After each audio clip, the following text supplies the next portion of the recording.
Welcome to Jaztime. Jaztime is an online store that buys, sells, and trades authentic luxury watches. We make these videos so our customers can easily choose the best watch for themselves in the comfort of their own home. If you like this watch and would like to purchase it at the lowest price anywhere online, click the link in the description below to buy it at jaztime.com. Today, I'm going to be reviewing the Patek Philippe Ladies First Perpetual Calendar, reference 7140R-001. I'm going to talk to you about the bezel, the dial, the case, the movement, the strap, give you a little bit of history, compare it to the other fewer models of its similar class, and then give you my thoughts. And of course, I'll tell you exactly where to buy it right below at jaztime.com. So let's start. This is Patek Philippe's very first perpetual calendar. What is a perpetual calendar? A perpetual calendar is a movement that Patek makes, and many other watchmakers make, of course, that does not ever need to be reset.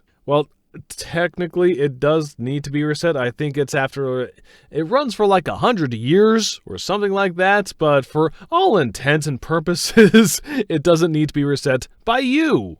It runs for 4 years, and it can even account for the leap year. So the date, you normally have to reset the date. For example, 1 through 31, some months have 30 days, some 29, 28, 30, 31, and you have to reset that manually by yourself. And every 4 years, there's a leap year, so there's only 28 days, and now there's 29 in February. So this watch being a perpetual calendar, you don't need to do that. It automatically can tell, and I'll tell you just how it does in a little bit. But it automatically can tell you when there will be a leap year. It differs from an annual calendar in that an annual calendar only needs to be reset one time a year on February 28th or 29th, whichever it happens to be, because the calendar cannot tell you if there's going to be a leap year or not. That's the only difference between an annual calendar and a perpetual calendar. But a perpetual calendar takes a lot more effort and has a lot more parts and a lot more money. And it's a lot more complicated than an annual calendar, as expected. So this is Patek Philippe's first perpetual calendar for women, and it's part of their Grand Complications line. Now, Patek does not make a lot of Grand Complications for women. They make this one right here. They make the minute repeater, but the minute repeater's for like 500,000 US dollars, so quite a little bit. Whereas this perpetual calendar, by the way, as of 2023, it's retailing for around 105,000, but you're getting a massive discount on it at jaztime.com. We're selling it in the 70s, so it's like 35 to 40% off, almost off of retail. There's not a lot of watches. In fact, I don't think I can think of any that have a 30+% off by any Patek. So that's another reason why this is a good value proposition. It's not like the Nautilus or the Aquanaut that's selling above retail. It's actually a watch that's selling below retail. So it's quite a good one. And I'm going to tell you what I think about it in just a little bit about my thoughts when I get to the end of this video. Right now, we're talking about the case. Now, the case, I want to point this out to you, is 35.1 millimeters. Let's just call it 35. And that is from the 8 o'clock to the 2 o'clock position. And if I turn it on its side, the thickness is 8.7 millimeters. Now, I want to give you some reference on that, okay? Now, for example, like a Rolex medium size is 31 millimeters, and a Rolex large for ladies is about 36. An Audemars Piguet is small at about a 33, mid-size 34, and a large would be 37. So being 35 is right in the middle of that. And it's positioned, at least in my opinion, as the perfect size. Now, if you look at Patek's annual calendar in their Complications line, that watch I think is 49 or 47. It's gigantic. Strangely enough, it's 38 millimeters, but it's only an annual calendar. Now, if you want to look at Patek's annual calendar in their Complications line, that watch is, I think, reference 4947. That watch is gigantic. Strangely enough, it's 38 millimeters, but it's only an annual calendar, whereas this one is a perpetual calendar, and it's smaller. I don't know how come Patek got that mixed up. Maybe they got lazy, maybe they didn't want to make the watch smaller because it takes too much work. I'm not really sure, but to me, 35 millimeters really is a perfect size. Now, I would say I would recommend this for women that say, let's say they have a 7-inch or smaller wrist. And that would look very nice on those women. And I say that because this isn't necessarily a big watch, 35 millimeters, but it's also not a small watch. It's right in that medium size, a mid-sized watch. And it's much better, in my opinion, than the annual calendars or the aquanauts that Patek is making, which are, in my opinion, a ridiculous size. 38 millimeters for women, it's basically the same size as men. And their aquanauts, again, are around 38 or even 39. It makes no sense. It's ridiculous. So this one makes the most sense in terms of size at 35 millimeters. Now, again, talking about the profile at 8.7 millimeters, this is a perfect size for women. It is not too thin. You don't want it to be too thin because then it looks fragile, but you don't want it too thick, especially for a lady's watch. So 8.7 millimeters, to give you another reference with a Rolex, a Datejust is around 11 millimeters. So this is quite a bit thinner than that, and considering it packs a very complicated perpetual calendar, I think it's quite amazing, actually. And if you think about it, for example, Audemars Piguet, I'm not even sure they make perpetual calendars for ladies, and of course Rolex does not. I don't even think Richard Mille does. I know Vacheron makes a traditional one that competes against this one, but it's not quite as nice as this. So anyways, the size 35 millimeters and the thickness 8.7 millimeters is excellent. I think it is absolutely perfect.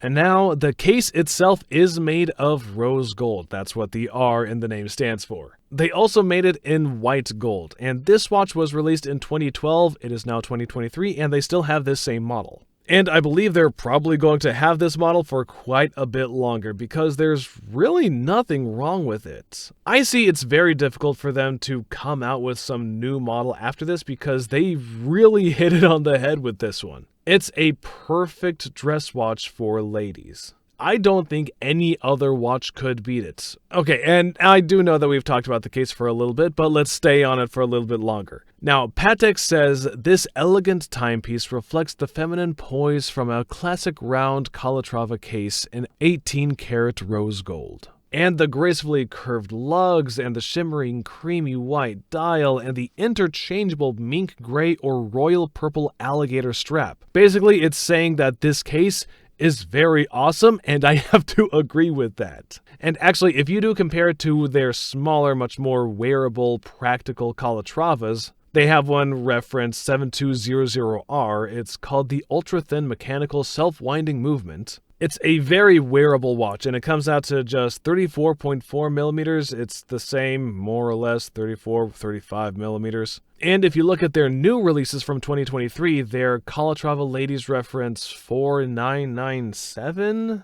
that watch is again 35 millimeters. So you can see that their baseline, when they're trying to make watches that are going to be suitable for everyday wear, they're making them 35 millimeters, which again is a perfect size. They think so too. I just say this so you can get a reference on terms of size.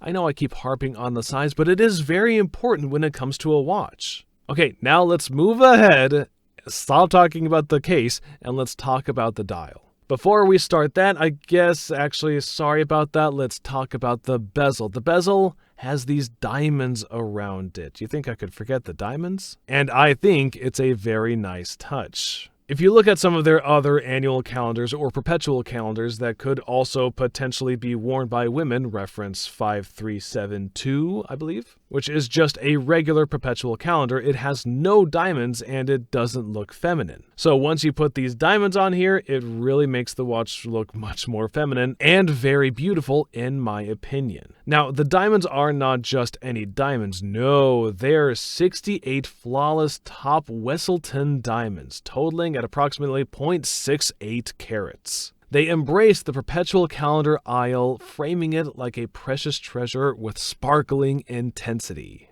And yeah, I have to agree. These diamonds frame this beautiful movement and dial that Patek has made that is timeless. And they framed it with this beautiful diamond bezel here. What else can you say to that? Okay, well now let's see. What is it actually framing? It's framing this dial. Let's talk about the dial, because I believe this dial really it's what makes this watch so special. First of all, as I said, it is a perpetual calendar, and it's able to tell the time, date, month, year, actually not the year, telling the month, and also the moon phase for the next 100 years. And at the end of that 100 years, all of you are going to have to reset this and go for another 100 years, okay? So that's why it's called a perpetual, meaning forever calendar, as opposed to an annual calendar, which you have to change every year. Okay, so since we are talking about the dial, let's look at each one of these quadrants here. Let's start with the upper left-hand side. You see this as Sunday, Monday, Tuesday, Wednesday. That's the day of the week. Sunday, etc. You got it? Okay. Right underneath that, you have this tiny little hand, and that tells you where you are in the 24-hour period. Now you might wonder, well, why do you need to know if it's night or dark outside? Just look outside, or if you're tired, go to sleep. Well, yes, but that allows you to know when the date is about to change, because the date only changes at midnight. So, can you tell where I am in this 24-hour cycle? Alright, anyways, and on this right-hand side, you have the month, January, February, March, etc. And then you see this tiny little quadrant here, 1, 2, 3, 4. That's going to point to whatever part of, because leap year happens in every 4 years. So you have another little counter to tell you which part of the leap year. I believe the leap year is the 4th year. So on the 4th year, it'll go to February 29th instead of 28th. And then at the bottom, you have the day date 1 through 31, and that's quite nice. And then you even have the moon phase at the bottom here. Now, the moon phase, Patek says it only needs to be set one time in 100 years, and that is remarkably accurate. And I honestly believe that. So yeah, that's what this watch does. Now, what else can I say about this beautiful dial is that it has these hour markers, 12, 1, 4, 8, 10, 11. They're beautiful Breguet applied hour markers, and they are done in rose gold to match the rest of the watch. And then the minute marker uses little pearls in 18 karat and the discreetly elegant yet crispy readable calendar indications. So I just think they've really done this dial. It's very simple, but it could not have been done better. And I love that the hands look traditional and beautiful. The dial layout, it's done to perfection, really. And now let's go ahead and talk about the movement. Now, as I said, it is a perpetual calendar. I've been rambling on that it's a perpetual calendar. It's a 240Q self-winding movement. Now, they use a little micro rotor here, and that's a very good decision if you ask me, because with this tiny little rotor, you're going to see the rest of the movement. Now, it has these bridges here that have these beautiful markings and finishings on it. It has 275 parts, which actually to me is a little low. I would probably think it would have more parts being a perpetual calendar because it's the same number and the same parts as a chronograph. But okay, I guess it is what it is. It has 8 bridges and a power reserve of approximately 38 to 48 hours. None of that is really out of the norm, but it is a very beautiful movement, as are all Patek Philippe movements, and this one has a micro rotor. So I really can't say much else about this movement other than it looks amazing. It's very compact. It has 8 indications: hours, minutes, day, day of the week, month, leap year, 24-hour subdial, and moon phase.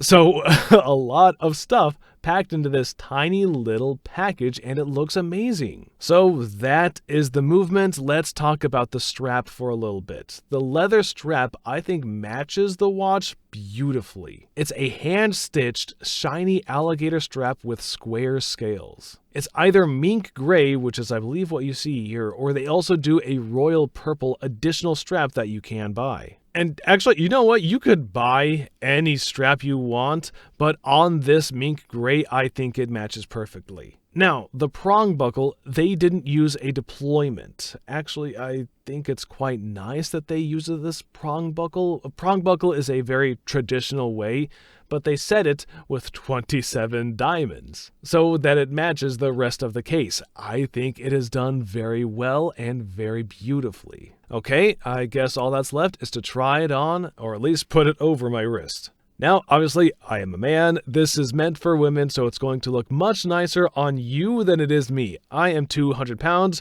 You are likely not 200 pounds. I have a 7.5-inch wrist. Yours is much likely smaller. I have a lot of hair on my wrist. You likely don't, but you know what? If you do, you go, girl. So in any case, it's going to look a lot better on you. But I put it on my wrist so you can at least get a good idea of what it's going to look like on a wrist. Okay, so now let's get into my thoughts. Now that Patek Philippe and Audemars Piguet are my two favorite watch brands, I think they're the best in the world, and I don't think anybody beats them. Their only competitor for a perpetual calendar is the Vacheron Traditionnel, and that is very beautiful. And it's called the Traditionnel Perpetual Calendar Ultra Thin. That retails for around $88,000, and this Patek retails for around $107,000, which, of course, as I said in the beginning, you can get at Jaztime.com for around $70,000. The Vacheron is also very beautiful, but it's not quite as beautiful, I believe, as this Patek, and Patek has the bigger name, and I also think they have the better watch here. Audemars Piguet has yet to make a perpetual calendar for ladies. Someone can correct me if I am wrong, but I don't believe that they do make any. They make a lot of beautiful watches for women, don't get me wrong, but they do not make a perpetual calendar. And they do not make a lot of real dress watches for women. They do make a beautiful royal oak, and I think that nobody can compete with that, not even Patek, but they don't make a dress watch. And so, you gotta give points to Patek on this one. When it comes to ladies' dress watches, they really knocked it out of the park here. And they've done many ladies' dress watches, actually. This is just one of them, but it's one of their best ones. Actually, I would say it is the best one. So what else do I like about it? I like the size. I love that the dial has all this complicated stuff going on, and it has this simple beauty to it. And that it's in rose gold. I think it's actually better than white gold, because the white gold, it kind of looks a little boring to me. Rose gold adds some flavor. And if I compare it to any of their other collections, I just think it blows them out of the water. What else can I say? I would say that for Patek, the ladies' dress watch definitely is the best one here. If you're going to talk about a sports watch, I'll have to say the Audemars Piguet Royal Oak are the top watches. They're excellent watches, probably better than the Pateks. Well, for me, definitely better than the Aquanaut, which is too big for women. And I actually think it looks better than the Vacheron too. So in this sense, it wins out in almost every situation. Anyways, if you would like to buy this watch that is going below retail value, retails $105, we're selling it for $70, maybe even into the $60s at Jaztime.com. So, if you want to buy it, save yourself a lot of money. Don't go to the authorized dealer, you'll be wasting money. Go to Jaztime.com or click the link in the description below and buy it at the lowest price anywhere online. If you want to find out more about the watch you just saw in the video, you can just click below on Show More to see the full description. Then you can check the link next to Model as seen in video, click on it and you will get to the proper page where you can see all the details. If you're watching on a mobile phone, you have to click on the arrow down on the right hand side below the video to see the full description. If you like this video, please give us a thumbs up. If you would like to share this video with your friends, you can use the share button below and share it on any platform you like. If you have questions, constructive feedback, want to tell us about some mistakes or misspeaks, just write a comment below.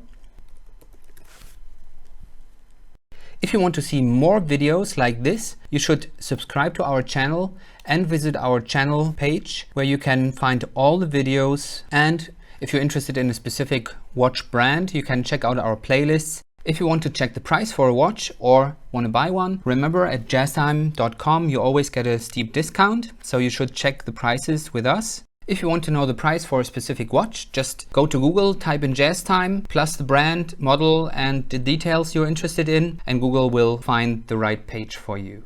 Thank you for watching.